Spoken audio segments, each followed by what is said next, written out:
Hello, everyone. It's Unstoppable Nicole, and I am coming to you today to talk to you today about COVID-19, first week of school, kids at home for a whole week. So now what do? What have you been doing? What are some things that you can do? So first, let's just talk about this.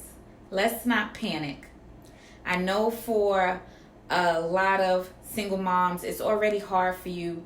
You already working 2 jobs, and now you might not be working at all. And the kids are home. Bills are going to pile up. But I want you to know that there's help. So first things first, you definitely want to trust God. I don't know everyone's beliefs, but I know God is your foundation. So no matter what is happening in the world, we need to put God first. This is a pandemic, and we've had other pandemics happen to us, and we survive. But I need you to not panic. Don't be in the stores losing control. Don't be taking it out on your kids. So let's talk about the kids being home this week. What are some of the things that you guys did with the kids that allowed you this time? Some people want to look at it negative, and they're like, well, I'm not a teacher. I can't teach my kid at home, and I understand that. But let's talk about things you can do with your kids when you're at home.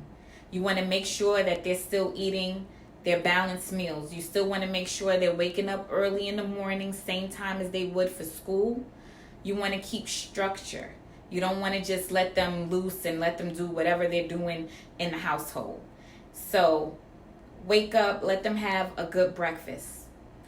And after they have a good breakfast, they can start some of the work that the teachers have left for them. I don't know about other cities and states, but I know Virginia, if you're in certain grades, your homework was emailed to you. And if you're in kindergarten through 5th grade, they had the packets for pickup for school. And this is important. You want to keep your kids still being engaged. Even though we don't know how long COVID is going to last, we need to still do our part in our kids and let them know that, hey, school is important, learning is important, and definitely not letting them see you panic about something. We don't know what tomorrow holds. We don't know where it's going to spread, how it's going to spread, how fast. All we can do is wash our hands, cover our mouths. When we're at home, spending this quality time, that's how I look at it. I started something new with my kids, and now what I do, I make them look up Bible verses, and then we talk about it. So, because we're used to going to Bible study, but now we're not going to Bible study anymore because, we have to be closed off and at home. So you could look at it a good way, you could look at it a bad way, but try to find the positive in things. And one thing I can really tell you that I've noticed, this is going on, and whether you think it's real or not real, think about what time it's giving you with your kids. Society moves so fast, right?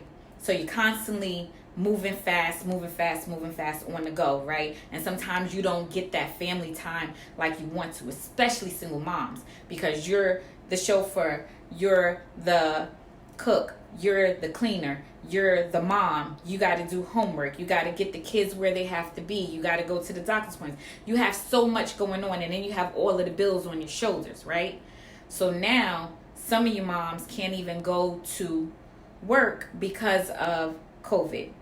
So for the ones that can't work, there are resources. The government is supposed to pay you while you are out and not, and don't have childcare and you have to be home. They're also going to help you with your bills. And so I would say in part of your day, try to find out what those resources are in your state, how to get those resources. But take this time now just to spend time with your kids, just to talk to them about what's going on and what it means.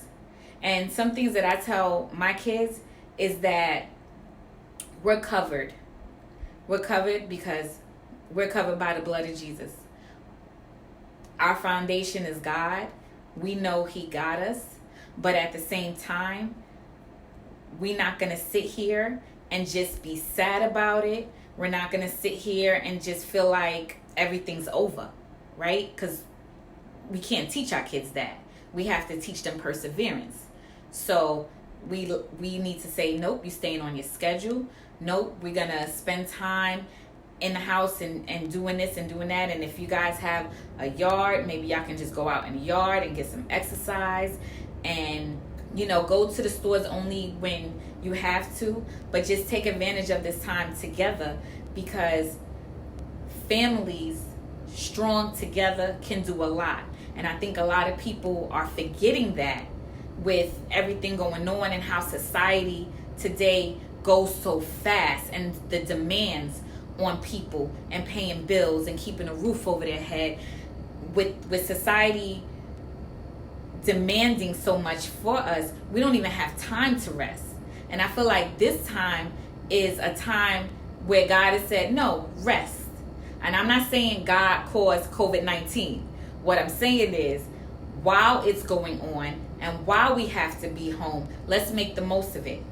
So start making those phone calls to people that you said, hey, I need to get in touch with such and such.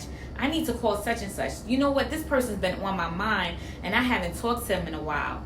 Teach your kids how to reach out on the phone and have real phone conversations with family members that they haven't talked to, especially if you got elderly family members in your family. Have the younger kids call them and just talk to them on the phone for a little bit and have real conversation. And let the elderly ones know, like, hey, tell my son about that time, or tell my daughter about the time when this and this and that happened, right? You want to bring community together. It's so much going on social media. There's so many negative things you can watch, but why not watch the positive things?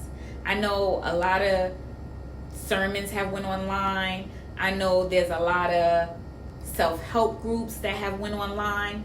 These are the things that we got to start thinking about outside of the box. Taking time right now to teach your kids how to invest, because some people weren't ready for this financially, and some people were. So maybe you could find out about the people who were ready for this and see what they did differently.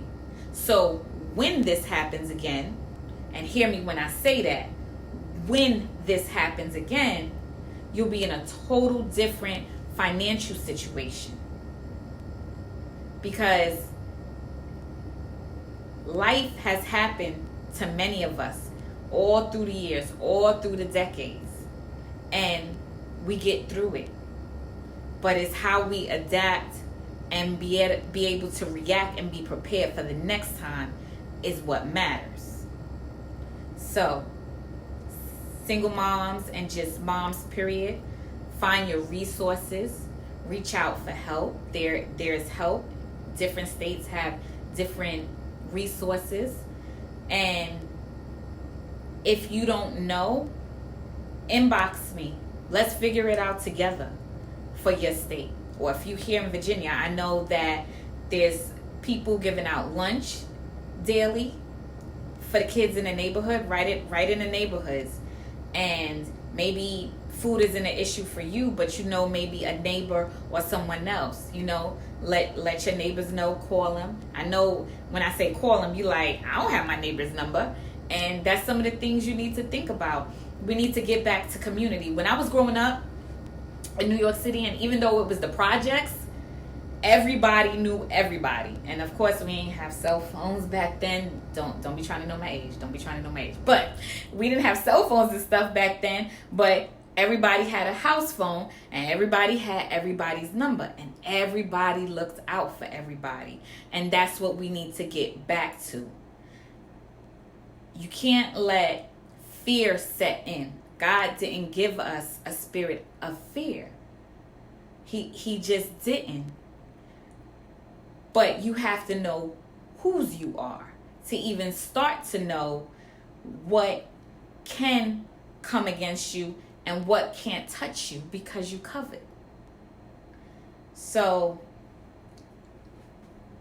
I came to you today just to say we got the first week down.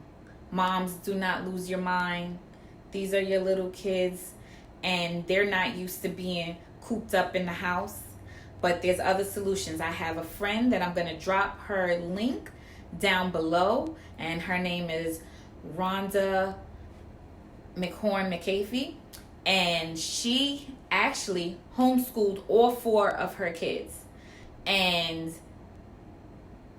she has agreed to let me put her stuff on here so that anybody who's having issues homeschooling, she is a professional, and her children now are grown. They went to college in like very good college fields and career fields, and they are doing well. So she wants to come in and she wants to help you guys. So if anybody else that's watching this has resources for single moms that are having this time through COVID-19, please drop your information or inbox me so that I can pass it on. See, because that's what we need to do. We need to strengthen each other. We need to be a community again. Not everybody for self. Not everybody just trying to get ahead. We need to really bring it in from the standpoint of, I'm going to look out for you. Please look out for me, because the enemy doesn't want that. You see how we cooped up in the house, right? We cooped up in the house because the enemy is at work, right? But we got social media now. We didn't have that before. So use your social media platforms for good, please. Not showing the fights in Walmart, not showing people bickering back and forth about, oh, the government did this or the government did that. This is a made up thing. It's not a made up thing. No, use your platforms to say, hey, I know you home and this resource is available right now. I know you home, maybe we could just talk on the phone because maybe you just need somebody to talk to.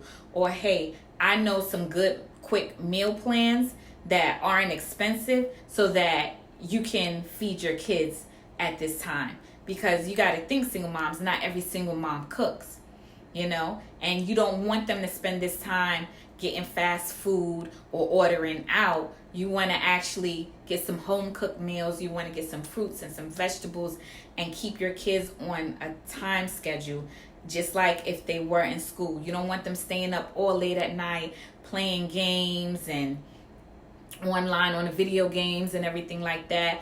And because the kids, they like, well, whatever they let me do, I'm a run and do it. So just hold fast to them, hold tight to them, so that you can have this time to instill in them what they need to do to be prepared. Not even just in school wise, but you can open up, start thinking about opening up investments for your kids.